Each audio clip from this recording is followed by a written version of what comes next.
Well, 3 years after the IRS admitted that officials had singled out conservative groups for that, quote, extra scrutiny, the tax collection agency has now released a list of 426 organizations that were targeted. Yesterday, the Tea Party Patriots renewed their call to impeach IRS Commissioner John Koskinen and remove him from office without a pension. Representative Tom McClintock joins us now to discuss. Representative, thanks for joining us. My pleasure.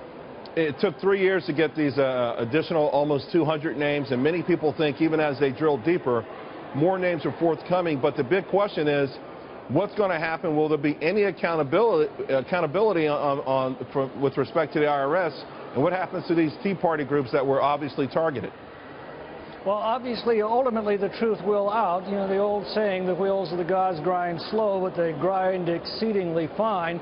I think all the facts come out a lot faster if Donald Trump is the president next year, not Hillary Clinton. But ultimately, I think those facts will come out. And it's absolutely essential because this is a threat to the freedom of every American. When the most feared and powerful domestic agency of the United States government can harass and intimidate people based upon their political beliefs, we've taken a giant step away from the freedoms that our Constitution protects. There's no doubt that the weaponization of the IRS by a president or an administration is despicable, and it doesn't matter who's targeted, but you got to think about this for a moment. If you had Patriot, Constitution, Liberty in the titles of your organization, those are looked at with extra scrutiny and to be discriminated against.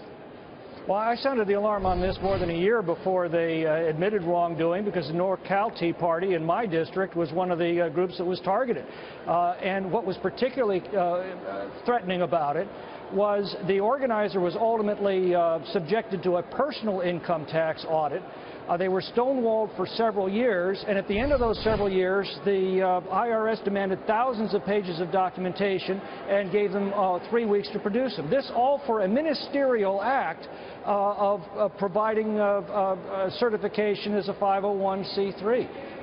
The most frightening thing about it was the fact that they demanded the names of everybody who had attended their meetings, the names of all of their donors, despite the fact those donations, at least for the C4 status, were not tax deductible to begin with. They wanted names of anybody associated with these groups, and we still don't know what they've been using those names for. Sir, we've witnessed over the last few years round after round of hearings, whether it's Benghazi hearings, hearings associated with this particular scandal. And it feels like it's more of a dog and pony show. The American public is extraordinarily frustrated that, again, back to the issue of accountability and the idea that, you know, there's disdain shown for membership, for legislative members by the people who are being questioned. And it feels like no one is ever held accountable to this. What can the American public expect in terms of justice? And why hasn't the GOP forced this issue, whether it's this or the Benghazi hearings? Why haven't we gotten to the bottom of these things? Why haven't we got solutions? And why haven't we seen punishment? Well, because repeated congressional subpoenas for information have been thwarted and delayed at every turn. This is a very lawless administration that we're confronting, and that takes a lot longer to work through the information. But I do believe that ultimately we're going to find out what happened, and I do believe that ultimately those folks will be held accountable for their actions. I hope you're right, sir. Again, you know, the idea that you can weaponize the IRS and use it to blunt criticism or your political opponents is really it's counter everything that's American. It's worse than that. They were trying to intimidate people out of participating in the American political process, and in large measure they succeeded in doing so.